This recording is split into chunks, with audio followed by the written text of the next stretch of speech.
DDA JEE का paper 3 shifts में हुआ है, ठीक है ना? शिफ्ट 1, शिफ्ट 2 और शिफ्ट 3, ठीक है? अब पहली शिफ्ट में मैं बच्चों के साथ गया था, बातचीत मैंने जाके करी भी है काफ़ी सारे बच्चों से और काफ़ी सारी चीज़ें बच्चों से जानी भी और काफ़ी मज़ा भी आया मुझे। लेकिन ओवरऑल बात करते हैं कि सर एग्ज़ाम कैसा रहा?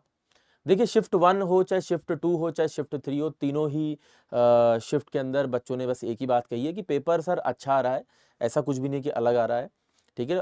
ख़ासकर जो है अगर आप देखेंगे तो पेपर को ईज़ी टू मॉडरेट कहा गया है, ठीक है? कुछ-कुछ बच्चों ने ऐसा भी कहा कि नॉन-टेक में जैसे किसी बच्चे ने कहा कि मेरे को कंप्यूटर बहुत आसान लगी, किसी ने कहा मुझे मुश्किल लगी, किसी ने कहा इंग्लिश मेरे से नहीं हो पाई, किसी ने कहा इंग्लिश ठीक है, ठीक है? तो वो एक चीज़ ये समझ में आई कई सारे बच्चों से बात करके कि नॉन-टेक वाले पार्ट में चाहे वो इंग्लिश हो, चाहे कंप्यूटर हो, ज़्यादातर बच्चों ने उसको भी ईज़ी टू मॉडरेट कहा है, लेकिन जो जिसका फ़ोकस नहीं रहा कभी कंप्यूटर पर या फिर इंग्लिश पर, उसको थोड़ी दिक्कत आई, ठीक है? क्योंकि आप ऐसा देखिए कि कंप्यूटर है, चाहे आपका इंग्लिश है, ये ऐसे सब्जेक्ट्स हो गए जो ज़्यादातर एग्ज़ाम्स में नहीं पूछे जाते हैं हमसे। रीज़निंग है भई ज़्यादातर एग्ज़ाम्स में पूछी जाती है, तो रीज़निंग को काफ़ी आसान भी कहा गया और काफ़ी अच्छे अटेम्प्ट भी बताए गए। जीएस में काफ़ी बच्चों ने कहा कि गलतियाँ हो सकती हैं। अच्छा, अटेम्प्ट की बात करूँ तो ज़्यादातर बच्चों से जब बात करी, तो एक बात ये समझ में आई कि शिफ्ट 1 में ज़्यादातर बच्चों ने ये कहा कि भई उनका जो अटेम्प्ट है, ओवरऑल वो मैंने ये पाया कि ज़्यादातर बच्चे ये बोले मतलब कुछ ऐसे बच्चे थे जिन्होंने 150 में से ऐसा भी कहा कि मैं 140 अटेम्प्ट करके आया हूँ। लेकिन मेजॉरिटी ने मुझे ये बोला कि वो 120 से 135 के बीच में अटेम्प्ट रहे हैं, मेजॉरिटी के। मैं इसमें क्योंकि मैं कम से कम नहीं तो 500 से 1000 बच्चों से मिला हूँगा सिर्फ शिफ्ट 1 में ही, ठीक है? और फिर अगर शिफ्ट 2 की बात करता हूँ, ठीक है? तो शिफ्ट 2 में अ, शिफ्ट 2 के अंदर जो बच्चे रहे, कई सारे बच्चों ने अलग-अलग भी बोले, लेकिन इसमें 135 भी बोलने वाले काफ़ी कम बच्चे थे।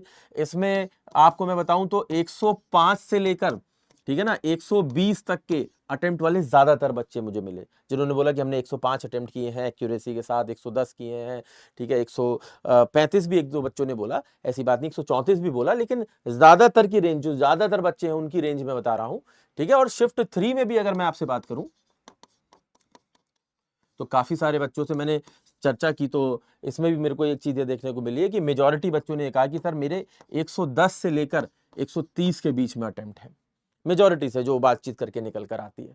अब देखिए अगर मैंने इसमें एक सवाल हमेशा पूछा बच्चों से कि सर ये बताइए मुझे कि एक्यूरेसी आपकी कितनी है? तो उन्होंने बोला 90% की एक्यूरेसी है। ठीक है? ज़्यादातर जगह पे ये एक आध बच्चे ने बोला होगा 85%। तो अगर उसके हिसाब से हम इस एक्यूरेसी को ध्यान में रखते हुए एक एक्सपेक्टेशन रखें कि क्या आपके पॉइंट ऑफ व्यू से कि भाई कितना अगर आप अटेम्प्ट करके आए हैं, तो एक इससे ऊपर अटेम्प्ट है आपका, तो एक अच्छा अटेम्प्ट माना जा सकता है। तो मेरा अपना मानना ये है कि अगर आपका अटेम्प्ट 110 से ऊपर है, तो एक उसको एक अच्छा अटेम्प्ट डीडीए जेईई में माना जा सकता है, क्योंकि मेरा कहीं न कहीं मानना ये भी है कि 140, 130, 135 अटेम्प्ट करने वाले हो सकते हैं बहुत से बच्चे, और उनमें से काफ़ी बच्चे ऐसे हैं जिन्होंने अच्छे मतलब 100% एक्यूरेसी के साथ अटेम्प्ट किया। हो सकता है आप भी उनमें से ही हो। लेकिन एक चीज़ ये भी समझ में आई कि जब वो कह रहे हैं 85% एक्यूरेसी के साथ मैंने किया है, 90% एक्यूरेसी के साथ किया है, तो बहुत सी चीज़ें देखिए जब तक हम पेपर देकर बाहर निकल कर आते हैं तब तक हमें आइडिया नहीं होता। बाकी तो अभी आंसर की आ जाएगी हफ्ते भर के अंदर, तो हमें और भी आइडिया लग जाएगा, ठीक है? लेकिन पेपर को ईज़ी टू मॉडरेट कहा है और एक ओवरऑल एक्सपीरियंस ये कहता है कि 110 के आस-पास जो अगर अटेम्प्ट है या उससे ऊपर है, तो एक अच्छा अटेम्प्ट आपका डीडीए जेईई में रहा होगा। आपको कोई और डाउट है तो ये भी बता सकते हैं। अच्छा, एक सवाल मुझसे बच्चों ने बहुत पूछा, ठीक है ना? काफ़ी सारे बच्चों ने पूछा कि सर अभी डीडीए का पेपर हो गया, अब मैं फ़ोकस करना चाहता हूँ एसएससी जेईई सीबीटी 2 पर, तो उसके लिए सर मेरे को स्ट्रैटेजी कहाँ से देखने को मिलेगी? कई बच्चों ने आरआरबी जेईई पे बातचीत करी। मैंने कल ही इसके ऊपर वीडियो बनाया है।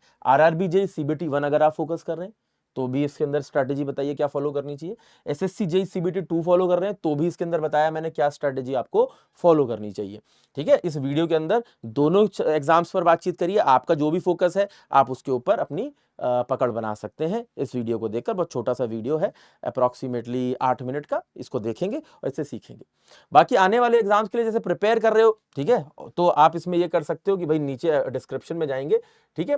और एईजे सिविल वाले लिंक पे क्लिक करेंगे तो आप एईजे सुपर कोचिंग में जाकर ऑप्ट कर सकते हैं चीज़ों को। और अभी जो है क्रिसमस के अवसर पर यहाँ पर थोड़ा सा डिस्काउंट भी आया है सभी बच्चों के लिए। तो आप इसमें सबसे पहली बात तो किसी भी एईजे एग्जाम के लिए पढ़ाई कर सकते हैं। सारे एग्जाम्स यहाँ पर ऊपर से लेकर नीचे तक लिस्टेड है, live as well as recorded form में, ठीक है ना। जो भी एग्जाम आपका फोकस है, एसएससी 2026 हो, आरआरबी 2025 हो, CBT 1 CBT 2, BTSC, UP polytechnic lecturer से लेकर सारे एग्जाम्स, ठीक है। अच्छा, इसी के अंदर सारे एग्जाम्स की टेस्ट सीरीज भी हैं, नोट्स भी हैं, और इसी के साथ आपको एईजे एग्जाम वाली हमारी जो स्मार्ट प्रैक्टिस बुक है वो भी इसके साथ ही मिलेगी, ठीक है, जिसके अंदर हर क्वेश्चन के साथ detail solution, time to answer of every question दिया है कि हर एक क्वेश्चन के लिए बताया गया है कि इस क्वेश्चन को आपको कितनी देर में आंसर कर देना चाहिए, ठीक है। और ये भी साथ साथ हमने मेंशन किया है कि जितने भी बच्चे इस क्वेश्चन को अटेम्प्ट करते आए हैं आज तक हमारे साथ, उसमें से कितने परसेंट लोग इसको सही आंसर करते हैं, कितने लोग गलत, और कितना लोग इसको स्किप कर देते हैं। तो ऐसी एक स्मार्ट आंसर की साथ के साथ बुक में बहुत सी एडिशनल चीजें भी हमने रखी हैं